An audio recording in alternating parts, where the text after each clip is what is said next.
भाजपा नेता डॉक्टर राजेश मिश्रा ने जन चौपाल में बताई मोदी सरकार की उपलब्धियां, ग्रामीण क्षेत्रों में स्वास्थ्य सुविधाओं पर दिया जोर। भारतीय जनता पार्टी के वरिष्ठ नेता और चिकित्सा प्रकोष्ठ के प्रमुख डॉक्टर राजेश मिश्रा की ओर से बक्सर के दलसागर में जन चौपाल का आयोजन किया गया। इस दौरान उन्होंने केंद्र सरकार की उपलब्धियों पर विस्तार से चर्चा की और बताया कि मोदी सरकार ने देश के विकास में किस तरह ऐतिहासिक कार्य किए हैं। चौपाल में दलसागर, तिवारीपुर, मझरिया और परसिया सहित कई गांव के लोग पहुंचे हुए थे। डॉक्टर राजेश मिश्रा ने कहा कि केंद्र सरकार ने सड़क परिवहन, रेलवे और स्वास्थ्य के क्षेत्र में ऐतिहासिक कार्य किए हैं। उन्होंने बताया कि 2014 से पहले देश में 91,187 किलोमीटर सड़क का निर्माण हुआ था, लेकिन मोदी सरकार में यह आंकड़ा बढ़कर के 14,50,186 किलोमीटर तक पहुंच गया है। इसके अतिरिक्त देश भर में कई शहरों में मेट्रो लाइन का भी विस्तार किया गया है। उन्होंने स्वास्थ्य क्षेत्र की प्रगति पर जोर देते हुए कहा कि 2014 से पहले देश में केवल 7 एम्स थे, लेकिन अब यह संख्या बढ़कर 35 हो चुकी है। वहीं रेलवे के क्षेत्र में भी उल्लेखनीय काम हुआ है। जन चौपाल के दौरान डॉक्टर राजेश मिश्रा ने बक्सर में एक विशाल स्वास्थ्य शिविर आयोजित करने की भी घोषणा की। उन्होंने बताया कि यह शिविर 2 से 3 दिनों तक चलेगा, जिसमें विशेषज्ञ डॉक्टरों की टीम मरीजों की जांच और उपचार करेगी। उन्होंने कहा कि दिल्ली में कार्यरत रहने के दौरान उनके कई मित्र देश के बड़े अस्पतालों में कार्यरत हैं। अब वह उन सभी विशेषज्ञ डॉक्टरों को बक्सर लाकर एक बड़े स्वास्थ्य कैंप का आयोजन करेंगे, ताकि ग्रामीण क्षेत्र के लोग भी बेहतर इलाज का लाभ उठा सकें। देखिए, जन चौपाल मैंने कार्य शुरू कर दिया है। ये जन चौपाल एक सोच है, एक विचार है, एक सकारात्मक बदलाव की एक नींव रखी जा रही है। और इसमें मैं मोदी जी और भाजपा के अभी तक के जो उपलब्धियां हैं, जो जन कल्याणकारी योजनाएं हैं, उनको मैं जन जन तक पहुंचाने का कार्य कर रहा हूं। जो मोदी जी का सपना है और लक्ष्य है कि हर कार्यकर्ता हर घर तक पहुंचे, ये मैं उनके प्रयासों को साकार करने का प्रयास कर रहा हूं। और आज यहाँ पे आके बहुत सारे सैकड़ों की संख्या में युवक लोग थे, अभिभावक थे, कुछ माताएं भी थी और सभी वर्ग के लोग थे। आसपास के सभी गांव के लोग थे। ये दलसागर में कार्यक्रम हुआ।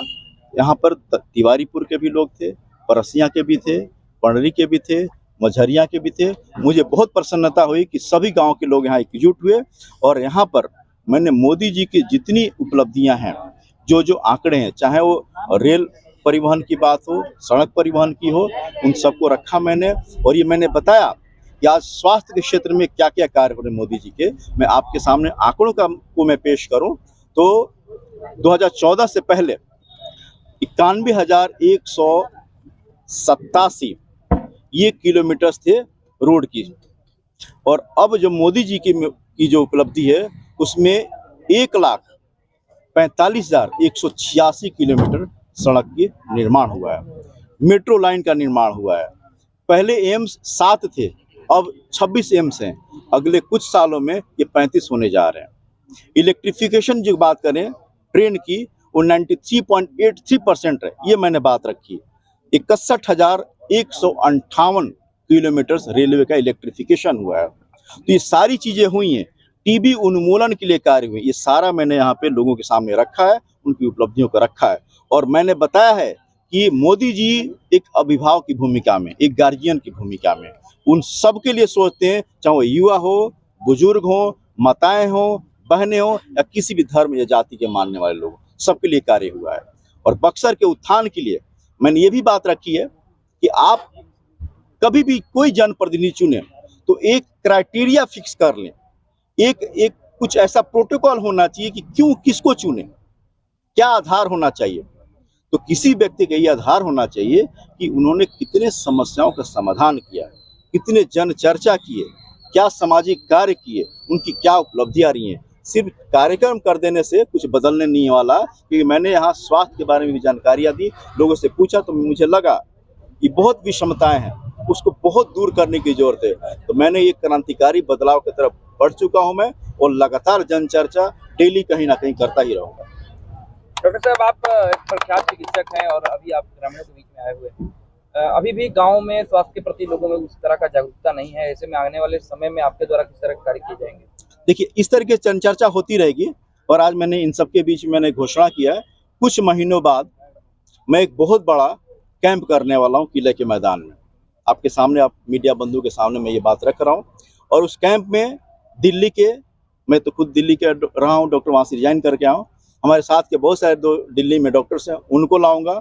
पटना बनारस के डॉक्टर्स होंगे और यहाँ पे हर विभाग के डॉक्टर का वहाँ कैंप लगाएंगे और 2 से 3 तक मेगा कैंप चलने वाला है। आपने कहा कि मोदी जी के किए गए कार्यों को आपने जनता के बीच में बताया है। आपने कहा कि 7 एम्स उन्होंने दिया है, बिल्कुल, लेकिन नहीं 7 नहीं, 7 एम्स 2014 से पहले थे। उन्होंने 26 एम्स दिया।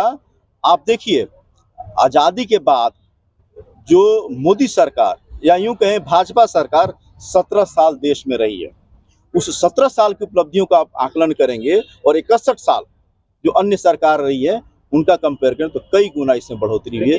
डॉक्टर साहब, लेकिन बक्सर की बात करें तो बक्सर के जनता के बीच में एक रहता है, एक तरह से लगता है कि उनकी उपेक्षा की गई है। 10 सालों तक मजबूत सरकार में यहाँ के सांसद रहे हैं अश्विनी कुमार चौबे, और उन्होंने यहाँ का जनता के बीच में ऐसा चर्चा है कि यहाँ का जो एम्स था उसको उन्होंने भागलपुर लेकर के चला गया। और ऐसे में आपको नहीं लगता है कि मजबूत सरकार में बक्सर का उस तरह का विकास नहीं हुआ, तो इसका जिम्मेदार कौन होगा? नहीं, देखिए, ऐसा नहीं है कि वो लोग बोलते हैं, लेकिन मुझे ऐसा लगता है भागलपुर लेके जाया गया, ऐसा नहीं होता है। कोई भी एम्स कहीं खुलता है तो उसका एक प्रोटोकॉल होता है, शुरुआत में एस्टेब्लिश होता है, उसको शिफ्ट नहीं कर सकते। हाँ, जरूर पहले चर्चा की गई होगी। ये उन्होंने, क्या होता है कि हम बोलते बोलते कुछ ही बोल जाते हैं, कुछ भी आश्वासन दे जाते हैं। आश्वासन जरूर दिया गया होगा, लेकिन आप कंक्रीट पे देखेंगे, ग्राउंड पे देखेंगे, जो काम हो सकता है। हाँ, यहाँ बक्सर में, चूंकि बक्सर ऐसी एक जगह है, मुझे एक त्रिशंकु नहीं होता बीच में लटका हुआ। अब यहाँ से इलाज के लिए आप पटना जाएंगे 130 किलोमीटर दूरी, बनारस जाएंगे 130 किलोमीटर की दूरी, आपको 3 से 3 घंटा। अब तो रोड बन गई है तो कम समय लगता है, फिर भी 2.5-3 घंटे तो लग ही जाते हैं। अब कोई गंभीर रूप से बीमार हो, उसको रास्ते में मौत हो जाती है। तो हमारे यहाँ पे आज नहीं, बहुत पहले मेडिकल कॉलेज खुल जाना चाहिए।